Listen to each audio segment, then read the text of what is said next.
Stupid as sick in here. I talk regular all that. That's up. Ass aren't the type. சனிக்கிழமை மதியம் இன்னைக்கு சனிக்கிழமை தான். ஆமா, நகைச்சுவை பதிவோட ஆரம்பிப்போம். செல்லூர் ராஜு ஒன்று சொல்லியிருக்காரு, அதிமுக காரன் எங்க கொடியவே பிடிக்க மாட்டான், எந்த லட்சணத்துல தாவேக்கா கொடியை பிடிப்பான், வந்ததெல்லாம் அம்மா சத்தியமா தாவேக்கா கொடி தான் அப்படின்ட்டு இருக்காரு. எடப்பாடியை நம்பி சத்தியம் பண்றது வந்து எதுக்குன்னு தெரியல. அது இப்பெல்லாம் சத்தியம் பண்ணா don't make me to come down பங் அப்படின்னு ஒரு மீம் இருக்கும்ல, அதுல ஜெயலலிதா போட்டோ வச்சு இவங்கள வந்து கொண்டே விடுவேன். இல்ல கண்ட புரோக்கர்லாம் காரி துப்புறா மாதிரி ஆகி போச்சு எடப்பாடி நிலைமை. பாத்தீங்கன்னா சவுக்கே வந்து எடப்பாடியும் காரி துப்புறான், விஜயும் காரி துப்புறான். அவன் யாருக்கிட்ட வாங்குறான், யாருக்கு பேசுறான் ஒண்ணுமே வாங்கிடுறான். கடந்த வார ஊடகங்களில் திருவிழா போல் இருக்குதா ஊடகங்களுக்கு, டெய்லி பிரேக்கிங் நியூஸ் அது இதுன்னு சொல்லிட்டு. சாதாரணமாக ஒரு பிரேக்கிங் நியூஸ் கட்சிது, தங்கம் விலை வரலாறு காணாத விலை உயர்வுன்னு. அடுத்து தாவேகா, கரூர், உச்சநீதிமன்றம், உயர்நீதிமன்றம், வக்கீலு கிக்கீலுன்னு ஏதோ செப்டம்பர் மாசம் 22 இந்த பிரேக்கிங் நியூஸ் இது ஆரம்பிச்சதுங்க. அந்த அம்மா அப்போலோக்குள்ள போகும்போது அதுலேருந்து தொடங்கி ஓபிஎஸோட உண்ணாவிரதம் அது இதுன்னு ஏதாவது ஒன்று வந்துகிட்டு தான் இருக்கு, இப்ப வரையும் வந்துகிட்டு இருக்கு. ஆனா ஒண்ணுமே பிரேக் ஆகல. அதுதான் இதுல முக்கியமான விஷயம். அடுத்ததா முக்கியமான விஷயம், நேத்து வந்து தாவேக்கா சொன்ன 6 பொய்கள். முதல்ல இந்த தற்குறிகளுக்கு நம்ம எஜுகேட் பண்ண வேண்டிய கட்டாயம் இருக்கிறது. உயர்நீதிமன்றத்திலயோ டிஸ்ட்ரிக்ட் கோர்ட்லயோ யார் வேணா வழக்கு தொடரலாம். ஆனா உச்ச நீதிமன்றத்துலன்றதுல வந்து ஃபர்ஸ்ட் SLPன்றது போடுவாங்க, ஸ்பெஷல் லீவ் பெட்டிஷன் அப்படின்றது அது பேர். அது அக்செப்ட் பண்ணாதான் அந்த கேஸே வந்து ஹியரிங்க்கு வந்து போகும். நேத்து போட்டது வந்து SLP 4 பேர் போட்டிருக்காங்க. அந்த பாதிக்கப்பட்ட குடும்பத்தில இருந்து 2 பேர், ஆதவ் அர்ஜுனான்ற ஒருத்தர், அப்புறம் பாஜகவை சார்ந்த GS மணி அப்படின்றவர் ஒருத்தர். அது GS மணி அண்ணாமலை ஆதரவாளர், அது குறிப்பிடத்தக்கது. சேர்த்து சொல்லுங்க. அதாவது கருண் நாகராஜ் கிட்ட பாட்டு வாங்கினார்ல, எதுக்கு இருமொழிக்கு எதிராக நீ வந்து உச்ச நீதிமன்றத்துல போய் கேஸ் போட்ட, இத வந்து நம்ம அரசியலாவே பண்ணணும், அரசியல் மன்றத்திலே வச்சுக்கணும் அப்படின்னு சொல்லி என்ன உச்ச நீதிமன்றத்துல போனா செருப்பால வச்சு துரத்தி விட்டுருவாங்க. அடிச்சுதானே துரத்துனானுங்க, அந்த தீர்ப்பு வந்தது. அடுத்ததா இந்த தாவேக்கா சொன்ன 6 பொய்களை மட்டும் வந்து பார்ப்போம். அதாவது இதுல உங்களுக்கு வழக்கறிஞர் யாருன்றத நீங்க சொல்லுங்க, யார் யார் என்கேஜ் ஆனாங்கன்றது உங்களுக்கு தெரியும்ல. என்னன்னு பாத்தீங்கன்னா மூத்த வழக்கறிஞர், அவர் பேர் வந்து தாமா சேஷாத்ரி நாயுடு, அதுக்கப்புறம் ராகவாச்சாரி.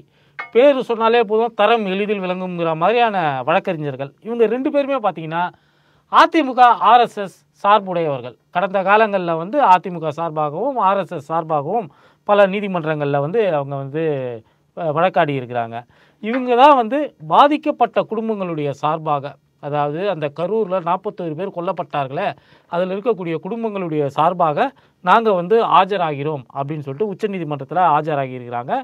இதில் தாவேக்காவையும் விஜயையும் நியாயப்படுத்துவதற்கு அதிமுகவும் பாஜகவும் முயற்சிக்கிறது அப்படிங்கிறதுக்கு இந்த வழக்கறிஞர்களுடைய பின்னணியே வந்து இதுவாக இருக்குது. அதில் அவங்க தரப்பில் அந்த பேனல் லிஸ்ட் எடுத்து பார்த்தாலே அவங்க யார் யாரெல்லாம் வந்து கமெண்ட் பண்ணியிருக்காங்கன்னு பார்த்தா, கோபால் சுப்ரமணியம், அந்த ஆரியம்மா சுந்தரம், இது எல்லாமே வந்து ரொம்ப ரொம்ப ஹைலி பெய்டு. ஆமாம், ஹைலி பெய்டு.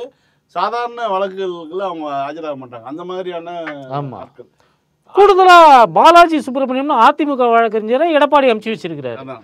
நமக்கு இதில் புரியாத விஷயம் என்னன்னா, அந்த அம்மாவுக்கு இவ்வளவு வழக்கறிஞர்களை அமைச்சு ஊதுவத்தி ஊட்ட வைக்காமல் இருந்திருக்கலாமே அப்படிங்கிற ஒரு கவலை நியாயமாக அதிமுக தொண்டனுக்கு தோன்றி இருக்க வேண்டும். ஆனால் நமக்கு தோன்றுறது இது வந்து இந்த வழக்கறிஞர்களுடைய பின்னணி. இந்த தாமா சேஷாத்ரி நாயுடு வந்து RSS பின்னணி கொண்டவர். அவர் பாஜகவுக்கு வந்து அவர் வந்து சட்ட ஆலோசகராக இருக்கிறார். பிஜேபிக்காக ஏகப்பட்ட வழக்குகளை அவர் வந்து ஆஜராகியிருக்கார். குறிப்பாக சொல்லணும்னா இந்த 10 பல்கலைக்கழக சட்ட திருத்த மசோதா ஒன்று RN ரவி வந்து வட்டி வாங்கினார, அந்த மசோதா அது சார்பாக வந்து நீதியரசர் GR சாமிநாதன் ஒரு தடை வச்சிருந்தார். அதில் வாதாடினவர் இந்த தாமா சேஷாத்ரி அப்படின்னு பார்த்தீங்கன்னா அவருடைய பின்னணி என்ன அப்படிங்கிறத நீங்கள் இது பண்ணிக்கணும். இதே மாதிரி ராகவாச்சாரி அவர் யாருக்காகலாம் வாதாடி இருக்கிறாருன்னு பார்த்தீங்கன்னா, நம்ம தாவேகா பொதுச்செயலாளர் புஷி ஆனந்த் எங்கே இருக்காரு ஏது இருக்கிறாருன்னு தெரியல.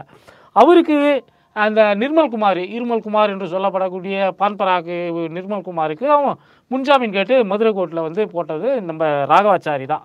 இதே ராகவாச்சாரி தான் இப்போ உச்சநீதிமன்றத்தில் போகிறப்போ தாமா சேஷாத்ரியும் ராகவாச்சாரியும் என்ன சொல்லிக்கிறாங்கன்னா, நாங்கள் பாதிக்கப்பட்ட குடும்பங்களின் சார்பாக வாதாடுகிறோம் அப்படின்னு சொல்றாங்க. யாரால பாதிக்கப்பட்டாங்க? தாவேகாவால் பாதிக்கப்பட்டாங்க, விஜயால பாதிக்கப்பட்டாங்க. ஆனா தாவேகாவுக்கும் விஜய்க்கையும் காப்பாற்றுவதற்கு பாதிக்கப்பட்ட குடும்பங்கள்ல இருந்து போய் வாதாடுறதா இவங்க வந்து சொல்றாங்க. இது எல்லாமே வந்து ரொம்ப வெட்ட வெளிச்சமா அசிங்கமா இருக்குது. நம்ம வந்து பாலாஜி சுப்பிரமணியத்தை பத்தி சொல்ல வேண்டிய அவசியம் கிடையாது. அதிமுக வக்கீல் அப்படின்னு சொன்னாலே அவர் மீது நம்ம எக்ஸ்ட்ராவாக குற்றம் சாட்ட வேண்டிய அவசியம் கிடையாது.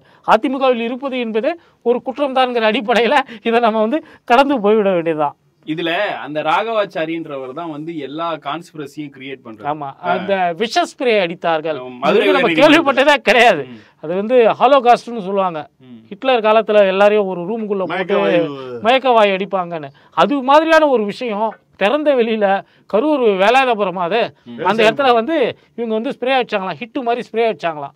அந்த ஸ்ப்ரேல வந்து வந்த விஷவாயு பார்த்தா மக்கள்லாம் மயங்கி விழுந்து இறந்தார்கள் அப்படின்னு சொல்லிட்டு ஒரு வக்கீல் கோர்ட்ல பேசியிருக்காப்ல. உயர்நீதிமன்றத்தில் அவர் தான் வந்து கத்தியால கிழிச்சாங்க, சட்டையை பிடிச்சி கிழிச்சாங்க, இதனாலதான் வந்து எல்லாரும் செத்துட்டாங்க அப்படின்னு. இது எல்லாமே உருவாக்குறது யாருன்னு பாத்தீங்கன்னா தாவேகாவுடைய வாட்ஸ்அப் யூனிவர்சிட்டி, பிஆர் ஏஜென்சிஸ். ஆமா, பிஆர் ஏஜென்சிஸ். அவங்க உருவாக்கின இந்த வதந்திகளை எல்லாம் கோர்ட்டில் போய் வாதமாக வைக்கக்கூடிய அளவுக்கு தான் இந்த மூத்த நீதிபதிகள் இருக்கிறாங்க.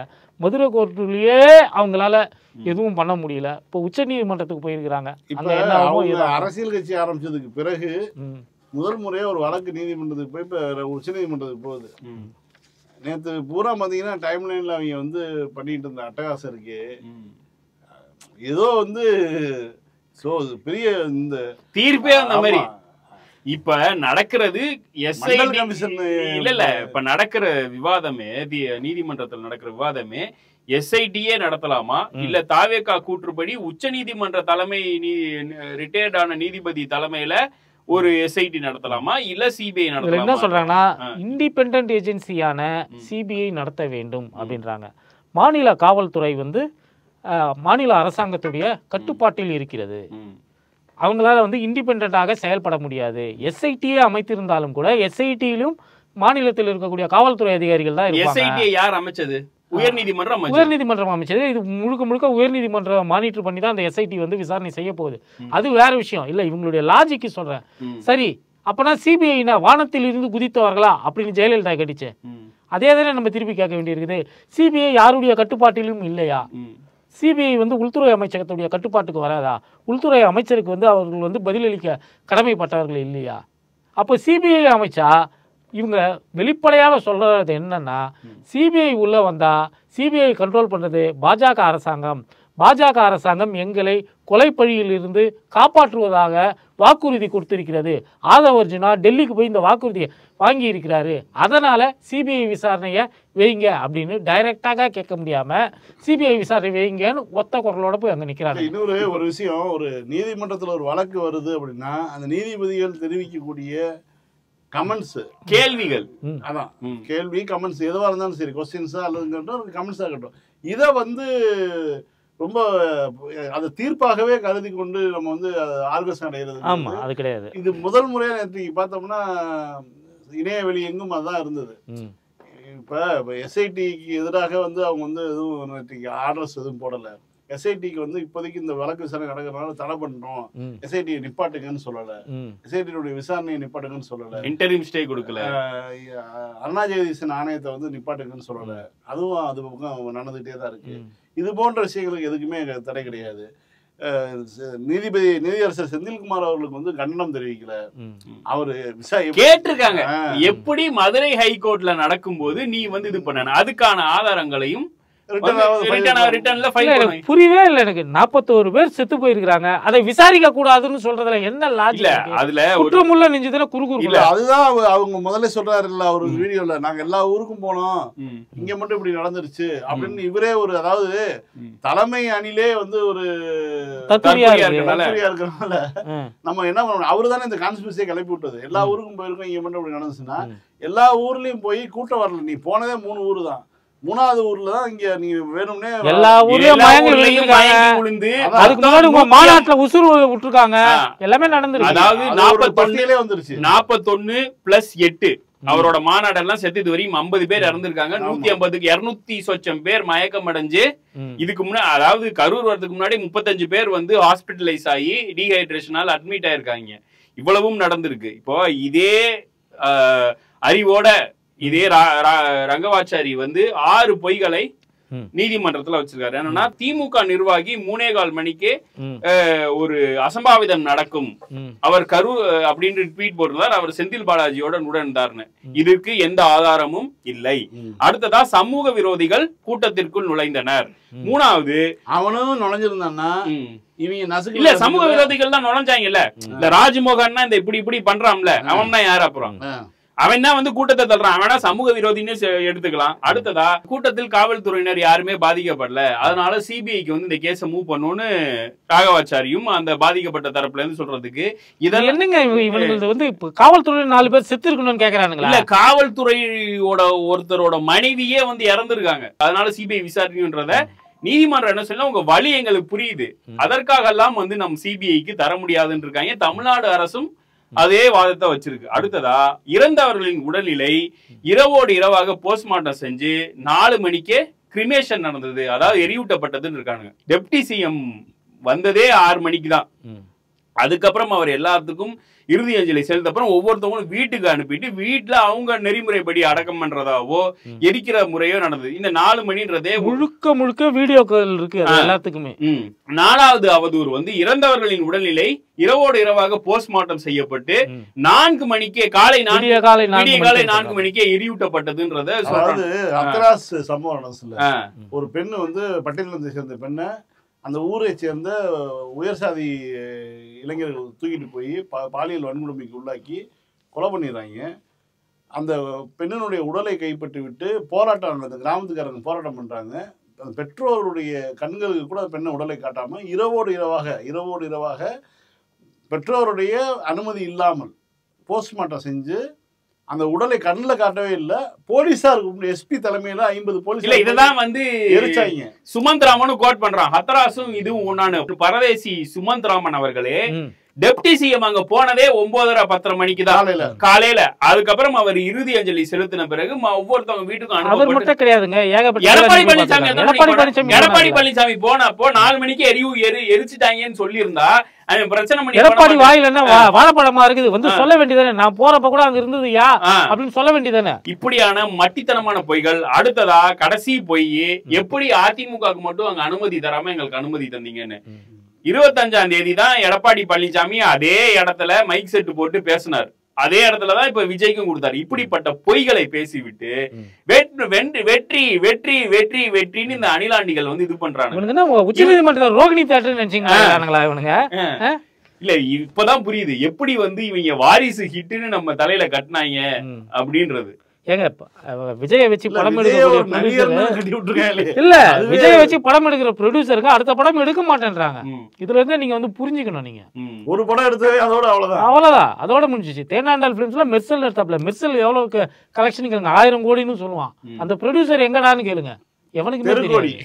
இது மாதிரிதான் நீங்க விஜயுடைய சமீபத்திய படங்கள் எல்லாமே எடுத்து பாத்தீங்கன்னா, விஜய் 200 கோடி ரூபாய் சம்பளம் வாங்கினார், 150 கோடி ரூபாய் சம்பளம் வாங்கினார், கேரியத்தின் உச்சத்தில் இருந்தார்லாம் சொல்லுவானுங்க. சரி, விஜய் எடுத்து படம் எடுத்த ப்ரொடியூசர் என்னடா ஆனா அப்படின்னு கேட்டோம்னா யாருக்குமே தெரியாது. புலி ப்ரொடியூசர்ல எங்கெங்க இருக்காரு தெரியுமா உங்களுக்கு? சொந்த மாமே விஜயோட மாமே வணக்கம் போட்டு கிளம்பிட்டாரு. இத்தனைக்கும் இந்தியாவுல பெரிய பணக்காரர்கள் ஒருத்தர், அவர்னாலே தாங்க முடியல. அடுத்ததா இந்தியன் எக்ஸ்பிரஸ்ல வந்து ஒரு 2 ஆர்டிகல் வந்திருக்கு. இவங்க எல்லாம் நம்ம கிட்ட விஜய் வந்து மாவட்ட செயலாளரிடம் பேசினார் என்ற தகவல் அப்படின்னா வந்து இல்ல, ஆனா ஒண்ணுமே கிடையாதான். ஒரே ஒரு வாய்ஸ் நோட் அமைச்சிருக்காரு, அமைதியா இருங்க, எதுவும் பேசாதீங்க. ஆல்ரெடி அவங்க அப்படித்தானே இருக்காங்க. கரெக்ட். அடுத்ததா அதே இதுல இன்னொரு ஆர்டிகல் வந்தது என்னன்னா, கரூர் ஸ்டாம்பைடில் இறந்தவர்களுக்கு மட்டும்தான் விஜய் பேசியிருக்காரு, அதுலயும் சில பேர் எல்லாம் பேசல, அவங்க பட்டியல் சமூகத்தில் இருக்கவங்கன்ற நியூஸ் வருது. மேபி இப்ப நம்ம பேசிக்கிட்டு இருந்த நேரத்துல அந்த பேசியிருக்கலாம் இல்லையா? ஆனா அதுல இந்த ஸ்டாம்பைட்ல பாதிக்கப்பட்டு உயிரோடு இருப்பவர்கள் இருக்காங்கல்ல, அதாவது மருத்துவமனையில் இருந்து வெளியில் வந்தவர்கள், நிறைய பேருக்கு பிராக்சர் ஆயிருக்கு, அவங்க யாரிடமும் வந்து தாவேகா நிர்வாகிகள் வந்து பேசவே இல்லையா. அதுல வந்து 101 பேருக்கு வந்து மைனர் இன்ஜுரி, 56 பேருக்கு வந்து மேஜர் இன்ஜுரி. ஆனா தமிழ்நாடு அரசு மேஜர் இன்ஜுரியால், அதாவது அதிகமா பாதிக்கப்பட்டவங்களுக்கு 1 லட்சம், இந்தியன் எக்ஸ்பிரஸ்ல போட்டுருக்காங்க. ஆமா 50 லட்சம், மைனர் இன்ஜுரி ஆனவங்களுக்கு 50,000 இருக்கு. குறிப்பா எல்லா பேரும் போறவங்க இவர் வந்து வீடியோ கால்ல பேசினது அப்படின்னு சொல்றாங்கல்ல, எல்லாமே வந்து கரூர்ல இருக்கக்கூடிய அந்த, அதாவது ஈஸியா செய்தியை கேள்விப்படுறவங்க வந்து அந்த குழந்தை, அந்த வாய் பேசாத ஒரு தாயினுடைய குழந்தை, அந்த குழந்தையினுடைய அத்தையை வந்து வாங்கி தூக்கிட்டு போறாங்க. தூக்கிட்டு போய் அந்த ஸ்டாம்பேட்ல மட்டும் அந்த குழந்தை இறந்துருது. குரு விஷ்ணுவா அந்த அந்த குழந்தை இறந்துருது. ஸோ அந்த இது வந்து ரொம்ப ஒரு சென்சிபிளான ஸ்டோரி. ஸோ அவங்களுக்கு மட்டும் வந்து இவர் வீடியோவில் பேசுறது இந்த மாதிரி இது வெளியே எடுத்துருக்காங்க. திண்டுக்கல் மாவட்டத்துலேருந்து 2 பேர் போய் இறந்துருக்காங்க. கோவை இதில் திருப்பூர் மாவட்டத்துலேருந்து ஈரோட்லேருந்து 2 பேர், ஈரோட்லேருந்து 2 பேர். இவர்கள் குடும்பத்தை பற்றியான செய்திகளோ இவர்களுடைய பேரோ யாருக்கோ எங்கேயும் யாருமே போய் இவங்க வந்து யாருமே பார்க்கல. அவர்களை வந்து யாரும் போய் ரீச் பண்ணல. அவங்களுடைய தரப்பு என்ன, அந்த குடும்பத்தினுடைய நிலைமை என்ன, இதெல்லாம் வந்து வெளியிலேயே வரலைங்கிறது தான் வந்து ரொம்ப முக்கியமான. அதுல வந்து அவங்க பாதிக்கப்பட்டிருக்காங்க. விஜயை பார்க்க வந்துதான் இத்தனை பேர் உயிரிழந்திருக்காங்க, இவ்வளவு பேர் படுகாயப்பட்டிருக்கிறாங்க. ஆனா விஜய் வந்து இந்த மாதிரி வீடியோ காலில் பேசும்போது, நீங்க எதுக்கு குழந்தைய தூக்கிட்டு என்ன பார்க்க வந்தீங்க, நீங்க எதுக்கு உடம்பு சரியில்லாம என்ன பார்க்க வந்தீங்க, இப்படிலாம் விஜய் கேட்டிருப்பதாகலாம் வந்து தகவல்கள் வருது. தகவல் இல்ல, அவங்க வீடியோலயே சொல்றாங்க. ஏகப்பட்ட பேர், எல்லா 41 பேர் இறந்திருக்காங்க. 41 குடும்பத்தையும் வந்து விஜய் கான்டாக்ட் பண்ணல. ரொம்ப யாரும் காரி துப்ப மாட்டார்கள் அப்படிங்கிற ஒரு நம்பிக்கை இருக்கக்கூடிய ஆட்களிடம் மட்டும்தான் குறிப்பிட்டு செலக்ட் பண்ணி தான் விஜய் பேசியிருப்பதாக வந்து சொல்றாங்க. ஆதவ அர்ஜுனாவை கேட்டால் நாங்களே துக்கத்தில் இருக்கிறோம், 16 நாள் துக்கம் முடிஞ்ச பிறகுதான் நாங்கள் கரூருக்கு போவோம். ஆயுத பூஜை கொண்டாடுனது இல்லை, துக்கம் கொண்டாடுறதுங்கிறது இந்த 16 நாள் துக்கம் கொண்டாடுறதுங்கிறது எதுக்குன்னா, இந்த 16க்குள்ள அந்த துக்கத்தை முடிச்சுக்கணும். 16 முடிச்சதுக்கு பிறகு இதை மறந்துட்டு புதிய வாழ்க்கைக்கு போகணுங்கிறதுனால தான் இவங்க என்ன பண்ண போறானுங்க. 16 நாள் இவங்க துக்கம் அனுஷ்டிச்சதுக்கு பிறகு அவங்க புதுசா இதையெல்லாம் மறக்கலாம்னு நினைக்கிறப்போ இவனுங்க அங்க போய் உட்காந்துக்கிட்டு கல்யாண மண்டபத்துல போயிட்டு திருப்பி இழவ கூட்டம். கல்யாண மண்டபம் இல்ல, ஹோட்டல்ல அதுவும் வந்து அதிமுக முன்னாள் எம்எல்ஏவோட ஹோட்டல், இப்ப ஒரு பாஜக இருக்கிறதா சொல்றாங்க. அதுலயும் வந்து கூட்டு தான் போல. அங்க போய் அதாவது போறது காதும் காதுமா வச்சு போகணும். நீ வந்து டெலிபரேட்டா நான் பண்ண போறேன், இங்கதான் நடத்த போறேன், இந்த இதுல நான் இருக்க போதுன்னு ஒரு திருட்டு வேலையை இவனுங்க செஞ்சு அப்பட்டமா மாட்டிக்கிட்டாருங்க. வெக்கமே இல்லாம நாட்டை ஆளக்கூடிய கட்சி வந்து முட்டு கொடுக்குது. தமிழ்நாட்டை 5 முறை ஆண்ட கட்சி இன்னைக்கு எதிர்கட்சியா இருக்குது. இவனுங்க வந்து முட்டு கொடுக்குறானுங்க. கொஞ்சம் கூட வெக்கம், மானம், சூடு, சொரணை எதுவுமே இல்லாம கிடக்கானுங்க. அண்ணாமலையே கேவலம். அண்ணாமலை என்ன சொல்றான்னா, எங்க ஊருக்கு வந்து அது என்ன ஹாண்டட் ஹவுஸா, அது என்ன ஹாண்டட் ஹவுஸா, ஏன் வரதுக்கு இப்படி பயப்படுறீங்க, விஜய் வந்து யார்ட்டையும் அனுமதியே கேட்க வேண்டாம், வந்துட்டு போலாங்கிற அண்ணாமலையே சொல்லிட்டாப்லன்றா. அப்புறம் என்ன வேற என்ன, டிடிவி இருந்துட்டு இன்னைக்கு எடப்பாடியை துப்பி இருக்காரு. இல்ல கரெக்டா டிடிவி பேசியிருக்காருங்க. காலையில பாத்தீங்கன்னா சிபிஐ விசாரணை கேட்கறது தப்புன்றார். அவர் அதுக்கு சொல்லக்கூடிய காரணம், நான் வந்து திமுகவுக்கு ஆதரவா பேசதான் நினைக்காதீங்க அப்படின்றார். அவரால் திமுகவுக்கு ஆதரவாலாம் பேசவே முடியாது, அது வேற விஷயம். அவர் சொல்றாரு, எப்படி ஒரு மாநில அரசாங்கம் வந்து இங்க முறையா ஒரு விசாரணை நடந்துகிட்டு, காவல்துறை விசாரணையை தொடங்கி இருக்கும்போது எந்த விதமான காரணமும் இல்லாமல் சிபிஐ வந்து எப்படி வந்து உட்கார முடியும்? எதுக்கு மாநில அரசாங்கம் இருக்கிறது? மாநில அரசாங்கம் எதுக்கு போலீஸ் ஸ்டேஷன் கட்டி வச்சிருக்குது? எதுக்கு காவலர்கள் இருக்கிறாங்க? எதுக்காக சிபிஐ அங்கிருந்து வந்தா அப்ப மாநில சுயாட்சி என்ன ஆகுறதுன்னு சொல்லிட்டு அவரு கேட்கிறாரு. அவரும் கேட்டிருக்காரு. நேற்று வில்சன் அவர்களும் இதை கேட்டிருக்காரு. நேற்று பேர் சொல்ல வேண்டாம், ஒரு குறிப்பிட்ட மீடியா இதுல வில்சன் வாதங்கள் எல்லாம் வருது, உடனே டெலீட் ஆகுது ட்வீட்ஸ். நம்ம பார்த்து என்னடா இது டெலீட் ஆகுது, நம்ம ஸ்கிரீன்ஷாட் எடுக்கிறதுக்குள்ள வந்து டெலீட் ஆகுது. அதுக்கப்புறம் நம்ம நிறைய வெப்சைட்டை ரெஃபர் பண்ணி, அப்புறம் நியூஸ் 18 போன்ற ஊடகங்கள் அது சொல்றதுதான் வருது. அதுக்குள்ள இந்த புதிய தலைமுறையில இருக்கிற ஊடக கும்பல் இருக்குல்ல,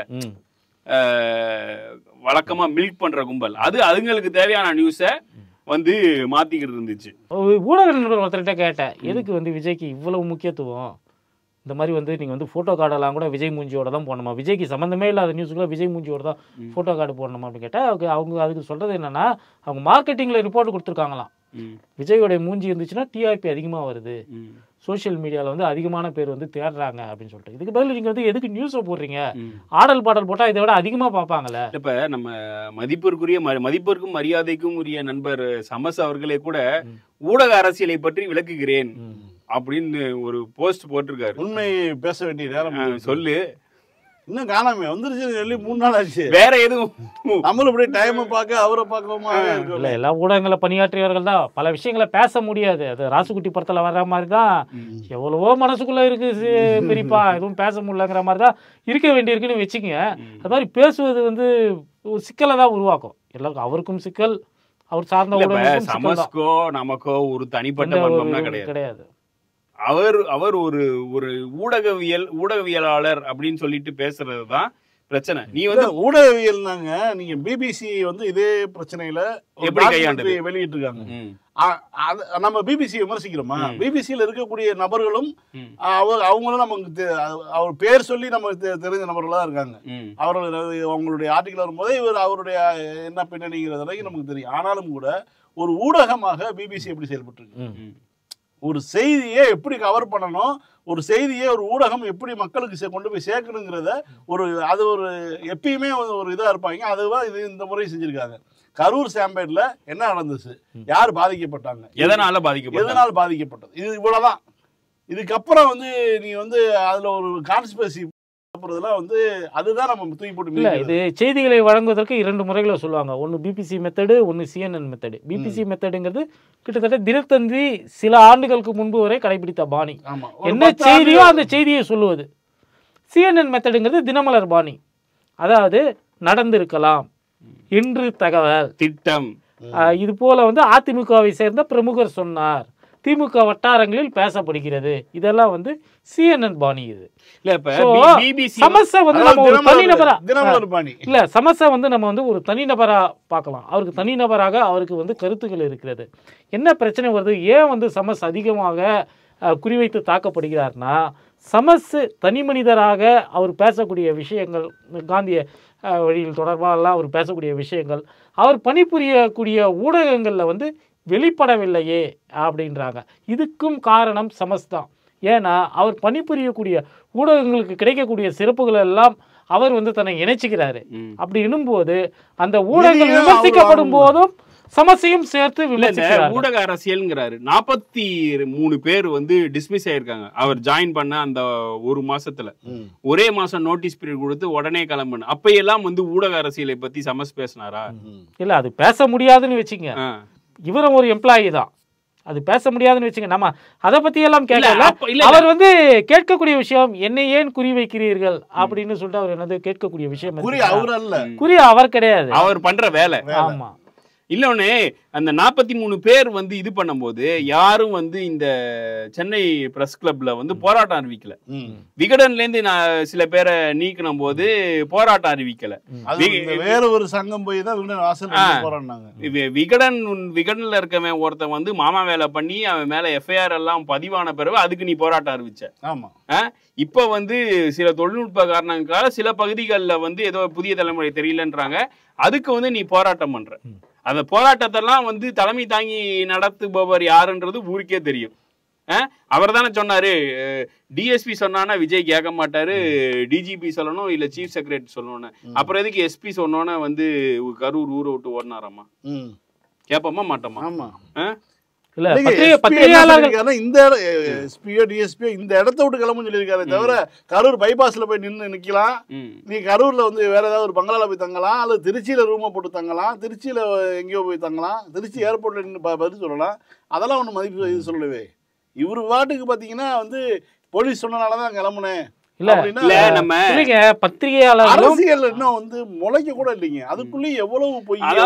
எதிர்பார்க்க முடியாத பிராடுத்தனத்தை எல்லாம் வந்து பண்றது. அந்த குறிப்பா அந்த பாதிக்கப்பட்ட பையனோட அப்பாவா ஒருத்தர் என்கேஜா இருக்காருல, அது ட்ரைப்ஸ்ல வந்துருக்கு. அவர் வந்து அவங்க மிஸ்ஸஸ விட்டு போயிட்டாங்க. அந்த அம்மா குழந்தைக்கு எந்த இதுவுமே பண்றதுல சவுக்கு சங்கர் கதை மாதிரி இருக்குது இது பார்க்க போனா. அதாவது வந்து ஒரே ஒரு துறை தான் வந்து பார்த்தாரு. அப்புறம் அந்த பையனை எரியூட்டும் போது கூட அவர் கிட்ட வரல, அப்படியே போயிட்டாருன்றவரை வந்து நீ கேஸ் போட அவனை கண்டுபிடிச்சு கேஸ் போறனா எவ்வளவு சல்லித்தனது, கொரூரம். அதாவது ஒரு குழந்தைய, அது லவ் மேரேஜுங்க, சாதி விட்டு சாதி கல்யாணம் பண்ணது. அந்த குழந்தை பிறந்தவொடனே பிரிஞ்சு போயிடுறான். அவன் பிரிஞ்சு போயிட்டு அதுக்கு பிறகு வந்து நிரந்தரமாக பிரிஞ்சிட்டோன்னு சொல்லி அந்த அம்மா வந்து தனித்து வாழும் பெண்ணுன்னு சர்டிஃபிகேட் வாங்கி வச்சிருக்கு. இப்போ கணவனை பிரிந்து வாழும் பெண்ணுன்னு சர்டிஃபிகேட் வாங்கி வச்சிருக்கு. அப்போ ஒரு தனியாக ஒரு குழந்தைய வளர்க்கக்கூடிய அந்த பெண்ணுக்கு இப்படி ஒரு சம்பவம் நடந்துருச்சு. அதற்கு பிறகு அந்த குழந்தையினுடைய தகப்பனுங்கிற பயாலஜிக்கல் அந்த ரைட்ஸை வச்சுக்கிட்டு ஒருத்தனை நீ வந்து கிரியேட் பண்ணி சுப்ரீம் கோர்ட் பாதிக்கப்பட்டவர்னு கிரியேட் பண்ணி கூட்டு வரேன்னா நீ எவ்வளவு பெரிய கிரிமினல். அதாவது சினிமால வில்லன்கள் பண்றதை விட மோசமா நீ நடந்துக்கிற, ஹீரோவா நடிச்ச நீ பண்ணிட்டு இருக்க. ஒரு சில விஷயங்கள் நம்ம வந்து மேற்கோள் கட்டுறது வந்து கூட தவறான ஆட்களை மேற்கோள் கட்டக்கூடாது. இருந்தாலும் நமக்கு வந்து வருது. இப்போ ஜெயலலிதாவெல்லாம் எந்த விஷயத்தையும் நம்ம மேற்கோள் கட்ட முடியாது, ஏன்னா ஜெயலலிதாவுடைய அரசு அப்படி இருந்தது. ஆனால் ஜெயலலிதாவுடைய ஆட்சியில சிஎம் மேடம் முடிஞ்சா நான் வந்து இங்கதான் இருப்பேன், ஆபீஸ்ல தான் இருப்பேன்னு சொல்லிட்டு நீ வந்து நேரம் நிம்மதியா இருக்க முடியுமா? ஆபீஸ் இருந்திருக்குமா? பெருந்தன்மையா ஒரு அரசு போதுங்கிறதுக்காக எவ்வளவு தூரம் போறீங்க? அதாவது போலியாக ஒரு நபரை வந்து ரெடி பண்ணி அவன் வந்து அந்த குடும்பத்துக்கு சோறு போடல, அந்த பிள்ளைய பார்க்கல, அப்படியான ஒரு ஒரு தருதலை உன்னை போன்ற ஒரு தருதலை அவனை ரெடி பண்ணி கூட்டிட்டு போய் நீ சுப்ரீம் கோர்ட்ல கொண்டு நிப்பாட்டினா, இது வந்து இப்பவே இப்படின்னா உன் கையில ஒரு சின்ன ஒரு அதிகாரம் கிடைச்சா கூட நீ எவ்வளவு கேவலமான ஒரு அரசியலுக்கு போவ.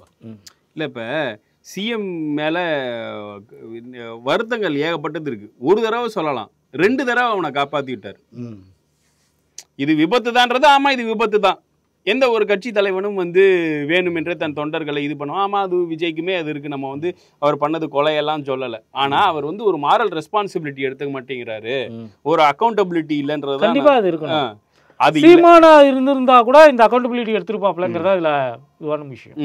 சிஎம் வந்து 2 தடவை வந்து காப்பாத்தி விட்டார். உண்மையை சொல்ல போனா இதுவே ஜெயலலிதா இருந்து கலைஞர் ஆட்சியில இருந்தா இந்நேரம் ஏன் விஜய் ஜெயிலுக்குள்ள இருந்திருப்ப. இல்ல ஜெயலலிதா வந்து போராட்டம் பண்ணிருக்கேன். எடப்பாடி பழனிசாமி மாதிரி விஜய கூட்டணி கூப்பிட்டு இன்னும் ஏன் கலைஞர் வந்து அரெஸ்ட் பண்ணல அப்படின்னு கேட்டிருக்கோம். சந்திரசேகர் பாசமா அப்படின்னு கேட்டிருக்குமா இல்லையா? சரி, மிக அதிகமாக இவரை பற்றி விவாதித்தனால வாய் வலிக்குது. ஊடகங்களில் விஜயை எப்படி கையாள்கிறது, மற்ற கட்சிகளை எப்படி கையாள்கிறதுன்றத பார்ப்போம். உதாரணத்துக்கு திருப்பி புதிய தலைமுறைக்கே வருவோம். அவங்க கரூர், நாமக்கல் அவன் போன இடத்துக்கெல்லாம் எத்தனை தம்ப்நெயில்ஸ், நூற்றுக்கணக்கான தம்ப்நெயில்ஸ் போட்டு நீங்களே போட்டு லைவ். இதுவே எடப்பாடி பழனிசாமி பேசுகிறார் ஒண்ணு, முப்பெரும் விழா அப்படின்ட்டு போட்டு 4 கார்டு இவ்வளவுதான் போட்டிருக்காங்க. இப்படிதான் ஊடகங்கள் தாவேகாவையும் இதையும் கையாளுகிறது. எடப்பாடிக்கு கோபம் வரணும்ல. ஆக்சுவலா ஏயா நான் ஒரு எதிர்கட்சி தலைவர், நான் தமிழ்நாட்டை 5 முறை ஆண்ட கட்சியுடைய பொதுச் செயலாளர். எனக்கு ஒரே ஒரு கார்டு, நேத்து முளைச்ச பையன், அவனுக்கு வந்து ஒரு கூட்டத்துக்கு 10 கார்டா 15 கார்டா அப்படின்னு அவர் கேட்டுருக்கணும்ல. அதுவும் மானம் கெட்டு போயிட்டு தாவேக்கா கொடியை புடிச்சிட்டு வராங்கங்க அப்படின்னு சொல்லிட்டு அதுக்கு கூட்டணி உறுதியாயிடுச்சுங்க. பிள்ளையார் சொல்லி போட்டாச்சுங்க. தெலுங்கு படத்துல வாய்ஸ் ஓவர் கொடுக்குற மாதிரியே ஒரு வாய்ஸ். அந்த புள்ள என்னைய பார்த்து சிரிக்குதுங்க. ஓகே ஆயிரும் போலங்க அப்படின்னு. ஏன் முட்டா பாயில அவன் ஏடிஎம் டிஷர்ட்டை போட்டு தாவேக்கா கூடிய வச்சிட்டு இருக்கிறான், அது கூட உங்க கண்ணுக்கு தெரியலையா அப்படின்னு தான் கேட்க வேண்டியிருக்கு. சரி, அடுத்ததான் இது எதுக்கு சொல்றோம் அப்படின்னா, விசிகா தலைவர் வந்து போன வாரம் வந்து சென்னை ஹைகோர்ட்ல அந்த ஒரு ஆர்ப்பாட்டம். என்ன ஆர்ப்பாட்டம்னா, உச்சநீதிமன்ற தலைமை நீதிபதி மேல ஒரு RSS அங்கி அயோக்கியம் வந்து இதுக்கு வந்து வீசுறாரு. அது கண்டனம் தெரிவிக்க அங்க முடிச்சிட்டு அவர் வந்து ஒரு ஸ்பீட் பிரேக்கர்ல ஏறி இறங்குறாரு. அந்த வீடியோவும் வரும். வீடியோ இருக்கு. அதுல இவன் வண்டியை முன்னாடி நிப்பாட்டிட்டான். அவர் வண்டி இடிக்கவே இல்லை. நிப்பாட்டிட்டு வந்து ஏதோ சலம்பும் போது அடிச்சு அவங்க வந்து கைகலப்பு நடக்குது. இத ஃபர்ஸ்ட் வந்து வீடியோ இவனே செட் பண்ணி ஆளை நிப்பாட்டி இருக்கான். ஆமா, நிப்பாட்டிட்டு வந்து வண்டி இடிச்ச மாதிரி நமக்குலாம் எல்லாத்துக்கும் தெரிஞ்சது. தலைவர் வருவதை நுண்ணிப்பா பாக்குறான். பார்த்துட்டு இந்த அம்மா கூட சைட்ல ஒரு அம்மா தலைவருக்கு கையசிக்கிறாங்க. அப்படி வண்டி தலைவர் வண்டி மூவ் ஆகுது. மூவ் ஆனவுடனே இவன் பாருங்க அப்படியே போய் பொறுமையா போறான். ஆள் இல்லாத வண்டி, எந்த டிராஃபிக்குமே இல்லை. ஆனால் போய் வண்டி போய் நிறுத்திடுறான் பாருங்க. வண்டி நிறுத்திட்டு தலைவர் வண்டிக்கு முன்னால் நிறுத்தி வம்புக்கு இழுக்கிறான் பாருங்க. வம்புக்கு இழுத்துட்டு தலைவர் வண்டிக்கும் அவன் வண்டிக்கும் பாருங்க கேப்பு, ரொம்ப கேப்பு.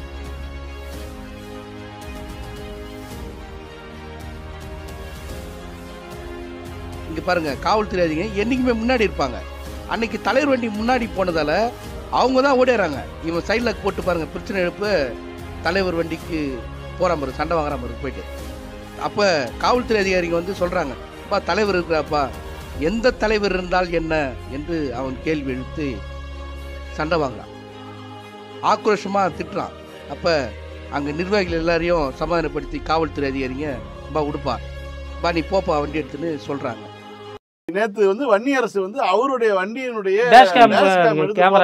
போட்டதுக்கு அப்புறம் தான் நமக்கு தெரிய வருது வண்டியே அடிக்கல, இவன் திருட்டு பைய, இவன் ஒண்ணுமே செய்யல. இவனா வண்டி நிப்பாட்டி சைடு லாக் போடுறான். சைடு லாக் போட்டுட்டு வந்து நேரடியா திருமாவளவன் அம்பளுக்குறேன். யாரான்னு பார்த்தா அதிமுக காரன் ராஜீவ் காந்தி. அவன் பேரு, அவன் வந்து 158வது வட்ட செயலாளரா இருக்கிறாப்லையா. விசிகாவினர் ஃபுல்லா அவன் ஹிஸ்டரி எடுத்துட்டாங்க. இவன் இதுக்கு முன்னாடி என்னெல்லாம் பண்ணான்னு. இதுக்கு முன்னாடி ஒரு வாட்டி ஜெயலலிதா அரெஸ்ட் ஆனப்போவோ இல்லை செத்து போனப்போவோ நந்தம்பாக்கம் செல்போன் டவர் மேல ஏறி நின்றுக்கிட்டு நான் தற்கொலை பண்ணிக்க போறேன்னு சொல்லி மிரட்டினா. அது இல்லாம ஜட்ஜஸ்க்கோ யாருக்கோ வழக்கறிஞருக்கோ லவ் டார்ச்சர் எல்லாம் பண்ணிருக்காங்க. ஆலந்தூர் கோர்ட் நீதிபதி ஒருவருக்கு பெண் நீதிபதி ஒருவருக்கு மாதிரி டார்ச்சர் கொடுத்துருக்கான்னு சொல்லிட்டு இவனை பார் கவுன்சில்ல தடை பண்ணியிருக்கிறாங்க. இவன் என்ன சொல்றான், சமூக வலைதளத்துல இவன் என்ன சொல்றான், நான் பார் கவுன்சில்ல என் இதை புதுப்பிக்க போனேன், உன்னதான் பார் கவுன்சில்ல தடையா போட்டு வச்சிருக்காங்க, நீ கோர்ட்டு பக்கமே வரக்கூடாதுன்னு சொல்லிட்டு பார் கவுன்சிலில் புதுப்பிக்க நாங்கள் போனேன், வர்ற வழியில் இது மாதிரி சம்பவம் நடந்து போச்சு அப்படின்னு அவன் தரப்பு. எப்படி வந்து அதாவது விசிகா வந்து ஒரு வன்முறை கட்சி இல்ல, அந்த பாலிமர் தம்ப்நெயில் போட்டிருக்கான். அவர் வந்து சொல்வார்ல, அடங்கமறு அத்துமீறு திரும்பி அடி, அது வந்து ஒரு அண்ணல் அம்பேத்கர் சொன்னதோட ஒரு தமிழ் வெர்ஷன் தான் அவர் சொல்றாரு. அதுக்கு வந்து அவனை அடி வன்மமான தம்ப்நெயில வந்து பாலிமர் சேனல் வந்து போடுறான். ஏன்னா இந்த நியூஸை ஃபர்ஸ்ட் கேரி பண்ணதே அவன் தான். அதுக்கு அடுத்ததான் நம்ம ஓவைசி அவர்கள், ஊடக ஓவைசி அவர்கள் வந்து விசிகா வந்து இப்படி நடந்திருக்கு. புது பேர் வச்சிருக்காங்க, என்னது வேலூர் இப்ராஹிம், ஊடக வேலூர் ஊடக இப்ராஹிம். ஆமா, அவனை அப்படிதான் நடத்தணும். ஓவைசிங்கிறது வந்து சரி, அவன் ஒரு கட்சி தலைவர் எம்பியா இருக்கான். ஆமா, ஒரு சக்சஸ்ஃபுல் லீடர். ஆனா ஊடக வேலூர் இப்ராஹிம் திரு சோ பீர் அவர்கள் இப்படி எல்லாம் வந்து பரப்பி இதை வச்சு இல்ல இந்த இதுல இன்னொரு ஒரு விஷயம் ஒண்ணு, முக்கியமான ஒரு விஷயம் ஒண்ணு இருக்கு. அந்த பத்திரிகையாளருக்கு வந்து மிரட்டல் வருகிறது, அந்த செய்தியை இது மாதிரி வந்து எழுதின பத்திரிகையாளருக்கு மிரட்டல் வருகிறது, அந்த ஊடகங்களுக்கு மிரட்டல் வருகிறதுன்னு சங்கத்தை வச்சு கண்டனம். அதாவது ஒரு பத்திரிகையாளருக்கு மிரட்டல் வந்தாலோ ஊடகங்களுக்கு மிரட்டல் வந்தாலோ அதற்காக வந்து பத்திரிகையாளர் சங்கம் முன்னாடி வந்து நிற்க வேண்டியது முக்கியமான விஷயம் தான். அதுக்கு தான் சங்கம் இருக்கிறது, அதில் எந்த ஒரு பிரச்சனையும் கிடையாது. அதே நேரத்தில் பொய் செய்திகளை பரப்பக்கூடிய பத்திரிகையாளர்கள் இருக்கிறார்கள், அவர்கள் இது போல் வந்து பரப்புவது தவறுன்னு சொல்லிட்டு ஒரு நன்னெறிக்கை வகுப்பை வந்து இந்த சங்கங்கள் எடுக்கணும்.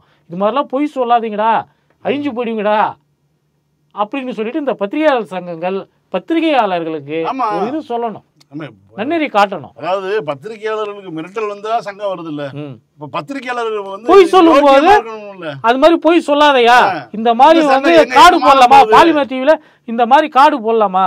அவர் தமிழ்நாட்டில் ஒரு முக்கியமான ஒரு அரசியல் கட்சி வச்சிருக்கிறவர், ஒடுக்கப்பட்டவர்கள் உரிமைக்காக 30 ஆண்டுகளுக்கு மேலாக போராடி கொண்டிருக்கக்கூடிய ஒரு முக்கியமான தலைவர். ஒரு பொய் செய்தியை வைத்து அவர் மீது இப்படி அவதூறு பரப்பலாமா?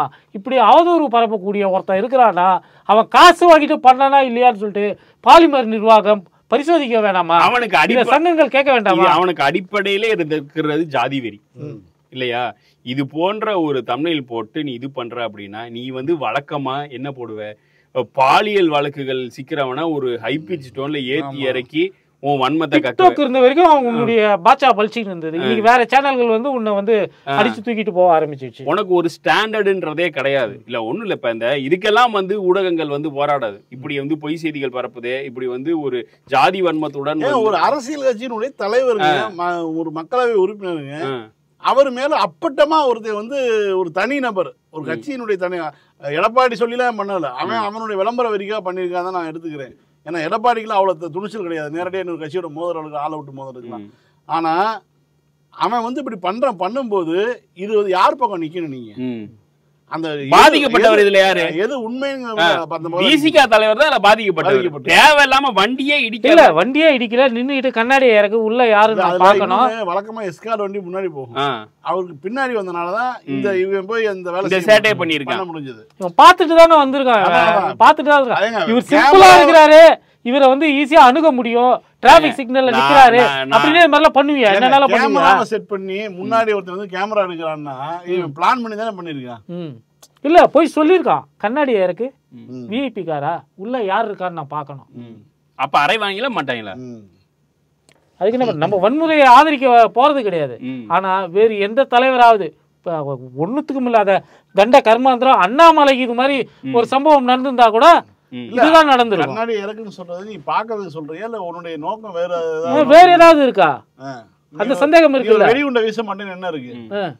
அந்த சந்தேகம் இருக்குல்ல. கண்ணாடியை இறக்குன்னு சொல்ற அளவுக்கு வந்து ஒரு எம்பியோட கார் போகுது, போய் கண்ணாடியை இறக்கு அப்படின்னு சொல்லிட்டு நீ போய் கேட்கக்கூடிய அளவுக்கு இருக்குன்னா, இதுக்கு ஆதரவாக ஒரு ஊடகம் வந்து தொடர்ச்சியாக அந்த செய்தியை திரும்ப திரும்ப அவதூறான வாசகங்களுடன் கூடிய தலைப்பை இட்டு வெளியிட்டு கொண்டே இருக்குன்னா இது ஒரு திட்டமிட்ட முயற்சி தான். இப்ப யாருமே வந்து ஸ்டாண்ட் வித் திருமான் போடுறது இல்லையே. ஒருத்தன் ஓடி போனானே 41 பேர் இறந்தப்ப அப்ப ஸ்டாண்ட் வித் விஜய்னு போட்டீங்களடா. நியாயமான கேள்வியா இல்லையா? இல்ல இந்த செய்தி வந்துடுச்சு, வந்ததுமே வந்து ஊடகங்கள்லாம் வந்து கண்டனம் தெரிவிக்குது திருமாவுக்கு. அவர் தான் இதில் பாதிக்கப்பட்டவர், அவருக்கு வந்து கண்டனம் தெரிவிக்குது. ஆனால் பாருங்க, அவரும் மெனக்கெட்டு இவனுங்களாம் பிராத்தல் பண்ணிட்டு இருக்காங்கிறது புரியாம ஒவ்வொரு முறையும் வந்து விளக்கம் கொடுத்துக்கிட்டே இருக்கிறாரு. உடனே லைவ் பண்றாங்க. எல்லா சேனலும் உட்காந்துல சொல்றே கேளுங்க. ஏன் எல்லா சேனல் மேலே நாங்கள் புகார் கொடுங்க? எல்லா சேனலும் தானே செய்தி வந்தது. முன்னாடி எல்லா சேனலையும் செய்தி வந்ததுல ஏன் வேற சேனல் நான் சொல்லல? அவர் பாலிமர் அப்படிதான். இந்த டிவிக்காக வந்து தொடர்ந்து பல வருஷமா ஒரு சைடு எடுத்து ஒரு அவதூறு பரப்புறதையும் வதந்தி பரப்புறதையும் சமூக பதட்டத்தை ஏற்படுத்துறதையும் குறியாருக்கு செயல்படுறாங்க. நாங்க இல்லைன்னு மறுத்தது பிறகு திரும்ப வந்து மாட்டிக்கொண்ட வீசிக்கான செய்தி போடுறாங்க. பைக் மோதியது, பைக்கின் மீது திருமாவளவன் கார் மோதியதுங்கிறது என்ன செய்யாது? மோதியதாக தெரிகிறதுன்னு வேணா சொல்லிருக்கலாம்ல, அப்படி சொல்லப்படுகிறது சொல்லலாம்ல, அல்ல அந்த பையன் சொல்றானாவது சொல்லணும்ல. இவங்க எப்படி ஒரு முடிந்த முடிவுக்கு வராங்க? உறுதியான முடிவு. மொத்த செகண்ட்ஸே பாருங்க, 30 செகண்ட் 40 செகண்ட் தான் நடந்துருவோம். சுத்தி சூழ்ந்து நின்றுட்டாங்க வண்டிக்கு மேல. அங்க என்ன நடக்குதுன்னு தெரியாது. நான் உள்ள உட்காந்து அந்த மாதிரிலாம் நான் வந்து விட்டுட்டு ஒரு நாள் கிடையாது. பிரச்சனை டக்குனு ஸ்பாட்ல இறங்கிடுவேன். யாரும் திட்டமிட்டு அடிக்கல. அவன் முறைக்கிறான், திரும்ப முறைக்கிறான். எஸ்கார்ட் போலீஸ் வந்து சொல்றாங்கல்ல, தம்பி ஒதுங்க இருக்கிறாங்கல்ல, அதுக்கு அடுத்து இருக்கிற தம்பிலாம் ஒதுங்க சொல்றாங்கல்ல, ஒதுங்கலாம். அப்ப என்ன நோக்கம்? வண்டி மோதி கீழே வேலை, இல்லை வண்டி மோதி ஒரு ஏதாவது ஸ்கிராட்ச் காட்டுங்க, ஒரு டெஸ்ட் எடுங்க. இந்த வண்டி அந்த வண்டி மோதுங்கிறதுக்கு ஏதாவது பெயிண்ட் ஒட்டிருக்குல்ல. எந்த இன்வெஸ்டிகேஷன் நடக்காத போது வண்டி மோதிதுன்னு ஏன் சொல்லணும்? அப்போ ஒரு சமூக பதற்றத்தை உருவாக்குறது முயற்சிக்கிறாங்கல்ல, அந்த டிவி மட்டும்தானே அதை செய்யுது. திரும்ப செய்யறாங்கல்ல. மறுபடியும் போய் ஒரே ஆள் போய் அவங்கள்ட்ட பேட்டி எடுக்கிறது, இவங்கள்ட்ட பேட்டி எடுக்கிறது, ஒரு 3-4 பேர்ட்ட பேட்டி எடுத்து அது அவங்க வந்து சமூகத்தெல்லாம் பேர சொல்லி திரும்ப அவனை அடிக்க சொன்னாலும் பேட்டி வாங்கி போடுறாங்க. இது உண்மை. அப்ப இதெல்லாம் நீங்க ஒத்துக்கிறீங்களா? இதான் அவங்க ஊடகாரமாச்சு. உண்மையை திரிக்கிறது தான் ஊடகாரமா? அது ஒரு நேர்மை வேண்டாமா ஊடகத்துக்கு? ஒன் சைடு எடுத்து செய்வாங்க, அவதூறு பரப்புவாங்க, வதந்தியை பரப்புவாங்க, சமூக பதற்றத்தை பரப்புவாங்க. அதெல்லாம் ஊடக சங்கங்கள் வந்து அங்கீகரிக்குதா? அப்போ நான் ஊடகவியலாளர் பக்கம் நிக்கிறேன் தான். ஊடகவியலாளருக்காக எத்தனை முறை நான் போய் களத்தை நிற்கிறேன். என்றைக்கு நிற்பேன், இன்னைக்கு நிற்பேன், நாளைக்கு நிற்பேன், அது வேற விஷயம். ஆனா ஒன் சைடு எடுத்து வேலை செய்யக்கூடிய ஊடகங்களை நீங்க எப்படி வந்து அங்கீகரிக்கிறீங்க? பைக் மோதி இருக்கிறதுக்கு நீங்க ஆதாரம் காட்டுங்க. மற்ற சங்கங்கள் இன்னைக்கு என்ன கண்டிச்சிருக்காங்கல்ல, அந்த சங்கங்கள் எடுத்து இந்த ஃபுட்டேஜ் இருந்தா எடுத்து காட்டுங்க. உன் கார் வந்து அதை மோதிச்சு, அதனால தான் அந்த செய்தியை போட்டாங்க காட்டுங்க. நீங்க என்ன சொன்னாலும் நான் கேட்டுக்கிறேன். பொது இடத்துல நான் மன்னிப்பு கேட்கிறேன். இன்னொரு தரப்பு வந்து Z+ பாதுகாப்புக்காக நீங்களே அதெல்லாம் எனக்கு எந்த பாதுகாப்பும் தேவையில்லைங்க. மக்கள் பாதுகாப்பு. சில சமயம் வந்து ஜெயலலிதா உண்மையிலே மிஸ் பண்றாங்க. முதல்வராகட்டும், இந்த இந்தியா கூட்டணியில் இருப்பவர்களாகட்டும், இதை வந்து ஒரு ஜனநாயக அடிப்படையிலேயே இதை வந்து பார்த்துக்கிட்டு இருக்கிறாங்க. ஆனால் வந்து இப்போ எதிர்கட்சிகளை விட ரொம்ப மோசமாக ஊடகங்கள் நடந்து கொண்டிருக்கிறது. இந்த விஜயுடைய வழக்கு வந்து எப்போதெல்லாம் விசாரணைக்கு வருமோ அப்போல்லாம் இதே மாதிரி தான். ஒரு சினிமா படம் ரிலீஸ் ஆகும்போது காலையிலேயே FDFS ஷோன்னு சொல்லிட்டு ட்விட்டரில் ஒரு ட்ரெண்டு பண்ணிட்டு இருப்பானுங்களே, அதே வேலையை ஊடகங்கள் செய்து கொண்டிருக்கிறது. ஊடகங்கள் மனசாட்சியுடன் செயல்பட வேண்டும். ஊடகவியலாளர்களுக்கு மனசாட்சி இருந்தால் செயல்படுங்க. உங்களை ஊடகவியலாளர் சொல்வீர்கள், ஆனால் அந்த தொழிலை மட்டும் பண்ணுங்க, வேற எதுவும் பண்ணாதீங்க. மீண்டும் அடுத்த பூமரில் சந்திப்போம். நன்றி, வணக்கம்.